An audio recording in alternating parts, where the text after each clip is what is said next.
Merci de nous rejoindre pour cette deuxième partie de l'Africa Newsroom. Alseni Thiam, écrivain et économiste, ainsi que Jamel Taleb, notre éditorialiste, sont toujours avec nous. Le grand angle économique, c'est tout de suite.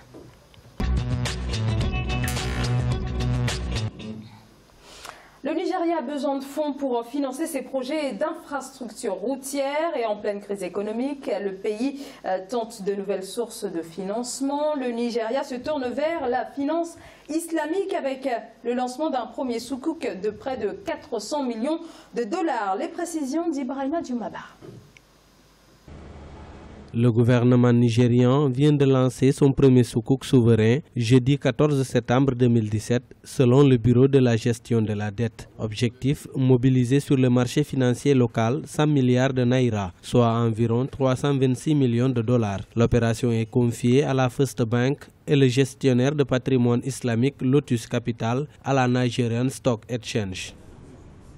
Le Nigeria, en voulant mobiliser un tel montant, doit compter sur que ce soit ses compatriotes, mais également l'étranger. On sait qu'il y a une forte classe moyenne, mais cette classe moyenne est beaucoup plus centrée au niveau de la communauté islamique. Le gouvernement a sa cible, mais pour toucher cette cible, il faut utiliser le mode opératoire qui est approprié. Et ce mode opératoire, c'est bien entendu les soukouk. L'opération de levée de fonds se déroulera à la fois sur la Nigerian Stock Exchange, la place boursière nigériane, et à la FMDQ, OTC Security Exchange, un marché de gré à gré. Le Nigeria prévoit d'emprunter à la fois sur le marché local que chez des bailleurs extérieurs pour financer son déficit budgétaire.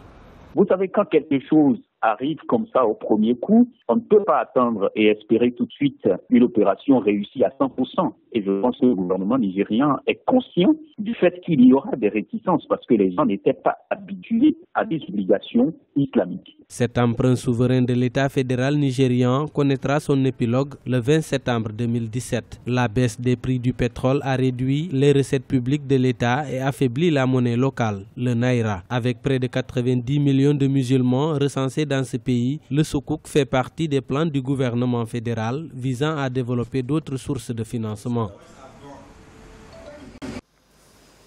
Monsieur Thiam, ce système entend remplacer donc, le système d'intérêt proscrit donc, par l'islam. Le Nigeria envisageait depuis longtemps quand même cette niche. C'est le contexte actuel qui a poussé les autorités nigérianes à opter pour la finance islamique. Oui, je pense que le contexte peut jouer. Mais moi, je voudrais intervenir sur la question des soukouks. Je voudrais parler un peu de l'économiste John Maynard Keynes qui essayait en fait d'expliquer qu'en période de crise, on peut mettre en place des politiques de réinvestissement. Mais si on n'est pas en période de crise, comme l'est, je pense, l'économie nigérienne qui est en période d'expansion, on ne peut pas mener des politiques procycliques parce que ça a des impacts négatifs sur le budget de l'État et donc sur les investissements.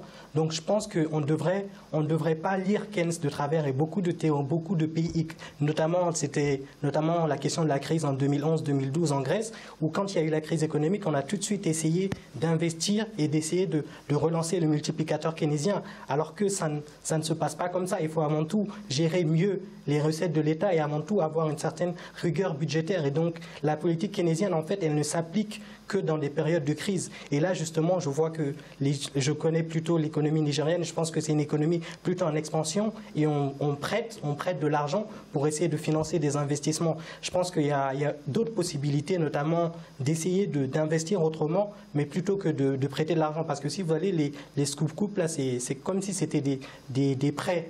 À la différence des actions où c'est des titres. Là, il n'y a pas d'intérêt. Donc, les autorités nigériennes ont peut-être raison de se tourner vers un financement un peu plus sûr. Après, ça dépend peut-être que s'il n'y a pas d'intérêt, bien sûr, dans le long terme. Mais après, ça pose toujours une question. C'est la question du budget. C'est-à-dire, quel que soit le taux d'intérêt, à un moment donné, on rembourse l'argent qu'on a prêté. Après, d'une certaine manière, avec les taux d'intérêt qui sont peut-être stables, là, d'une certaine manière, si l'économie nigérienne va mieux, s'il y a de la croissance, on peut éventuellement rembourser après la question de la dette. Donc, voilà. Alors, on voit que le soukouk, Djemal, connaît de plus en plus d'adhérents. C'est cela qui fait aujourd'hui la finance islamique prend de plus en plus d'ampleur. C'est le fait qu'il n'y ait pas justement les intérêts, etc. Sans doute, mais c'est un produit financier comme un autre. Si on veut lui donner juste un caractère religieux, on se trompe. Et puis, pardon, dans l'économie différente, ça s'appelle le leasing. En gros, c'est que moi, je ne veux pas de taux d'intérêt parce que le taux d'usure est en soi proscrit par la religion. Puisqu'il est proscrit par la religion, je vais trouver un mécanisme qui me permet de faire travailler mon argent et de gagner un bénéfice sans passer par l'usure classique, sans le taux d'intérêt classique. Et donc, je le fais, je participe avec vous dans le projet pour que tous les deux, nous ayons une rentabilité commune. C'est un excellent moyen de développer le capitalisme. Et en gros, le capitalisme, en fait, c'est ça. Le reste, ça s'appelle la financiarisation, qui a ses vertus, qui a ses avantages, mais qui est différente. Et donc, le Nigeria, de mon point de vue, a tardé à le faire, parce que c'est un grand pays de près de 200 millions d'habitants, dont plus de la moitié est musulmane, et donc il est logique que ce pays, qui est la première grande économie africaine, mette en place des mécanismes nouveaux pour diversifier ses plans de développement, de croissance et d'investissement. Et donc, l'économie du soukouk, l'économie islamique donc religieuse, elle est à peu près à 1500 milliards de dollars dans le monde. Je vois que l'ambition du Nigeria est assez faible, il demande 326 millions, ça va, donc ça doit être tout à fait possible. La deuxième chose, c'est que, et c'est de mon point de vue la chose la plus importante, c'est qu'on développe une épargne locale. Nous sommes probablement l'un des rares continents, sinon le seul, où le développement de l'épargne est le plus faible. C'est-à-dire que déjà nous avons très peu de taux de bancarisation, donc les ménages chez nous titulaires d'un compte bancaire, c'est faible. Donc vous imaginez bien que l'épargne est faible parce que nous avons un problème de confiance, parce que nous avons un problème aussi de diversification de l'économie. Alors le Nigeria, là, le font malheureusement pour pas forcément la bonne raison. C'est que quand le prix du pétrole est faible, nous essayons de trouver les mécanismes d'investissement différents qui n'alourdissent pas le portefeuille de l'État. Vous auriez dû faire ça déjà. Voilà, c'est bien de le faire, mais voilà, vous le faites mieux si la situation économique est bonne. Et donc il aurait fallu le faire depuis très longtemps.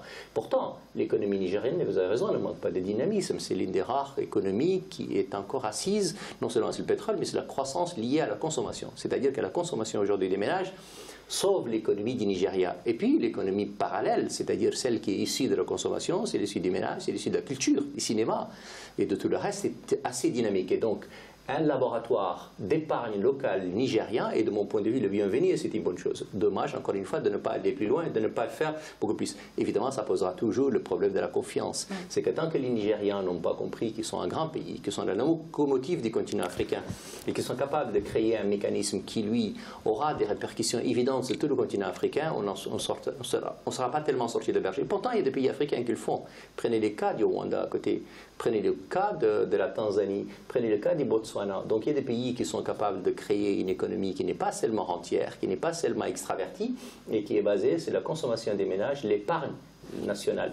Regardez, nous sommes en France, le produit de l'assurance vie et du livret A sont de 2000 milliards d'euros. C'est-à-dire qu'on est capable de le faire, c'est que les uns font, les autres peuvent le faire.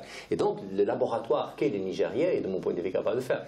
C'est bien de leur donner des leçons de Keynes, et vous avez raison, mais enfin de leur donner aussi des leçons de Boari. C'est pas plus mal, finalement. Alseny Thiam, est-ce que, par exemple, comme pour le Togo, la Côte d'Ivoire, ou encore pour le Sénégal, où les demandes de souscription ont parfois dépassé, même les montants espérés, est-ce que le Nigeria peut espérer une issue tout aussi favorable? Oui, je pense que le Nigeria peut espérer une issue favorable parce qu'elle a une économie en expansion, comme je l'ai dit. Mais moi, je suis contre ces politiques d'endettement public à plus ou moins long terme parce que je pense qu'aujourd'hui, une économie doit avancer. Mais là, c'est pas de l'endettement. Si, c'est de l'endettement. Ah non, c'est de l'épargne. Non, c'est de l'endettement. Oui, non, c'est de l'épargne. Non, c'est de l'endettement. Oui, mais c'est de l'endettement public, c'est de l'endettement public par l'État. Mais vous faites appel à l'épargne des gens, c'est-à-dire que c'est de la dette interne qui n'est pas très dangereuse. Oui, mais qui peut être externalisée parce que n'importe qui peut acheter cette dette. C'est quelque chose d'assez équitable. Oui, mais justement, n'importe qui peut acheter cette dette parce que cette dette, elle est mise en place dans les marchés publics et donc des spéculateurs peuvent se saisir de cette dette et l'acheter d'une certaine manière. Non, justement, c'est un moyen de financement qui se protège en quelque sorte de tout ce qui est spéculation.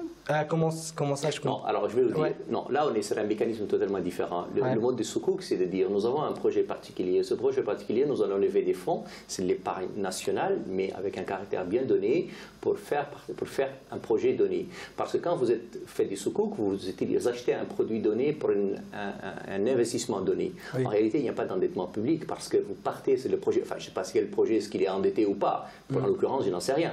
Mais en tout cas, vous participez à un projet donné. S'il marche, vous gagnez de l'argent. S'il ne marche pas, vous le perdez. Vous prenez le risque avec la personne chez qui vous investissez. Et c'est une très bonne chose que le Nigeria le fasse. La différence, comme vous dites, avec la Côte d'Ivoire est tout à fait singulière, parce que là, on n'est pas du tout sur un mécanisme global de levée de fonds. Si le Nigeria met des eurobonds ou un mécanisme quelconque de levée de fonds sur le marché international, je n'ai aucun doute que le résultat sera aussi brillant que la Côte d'Ivoire. Là, il s'agit de tester un produit donné pour une raison donnée. Et je pense, moi, encore une fois, que c'est une bonne chose, parce que le Nigeria a tous les atouts pour cela, et que, pardon, ce genre d'investissement, ce genre de mécanisme se développe sérieusement sur le continent africain. À Londres, il y a autour de 40 milliards.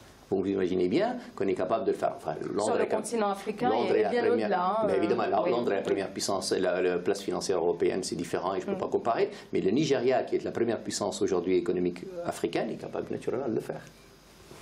Et au-delà des questions d'ordre religieux, la finance islamique, c'est vraiment une alternative de choix pour contourner justement, comme je le disais tout à l'heure, les risques liés à la spéculation, comme ce fut le cas en 2008. Je m'adresse à tous les deux.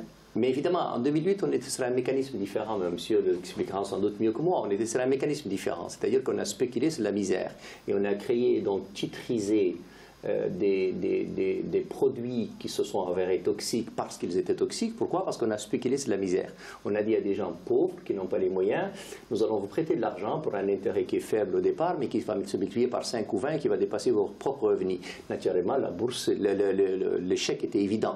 Mais entre les deux, et c'est ça qui a provoqué la crise, c'est qu'on a titrisé. Et quand on a titrisé, les agences de notation lui ont donné une note en plus de confiance, AAA.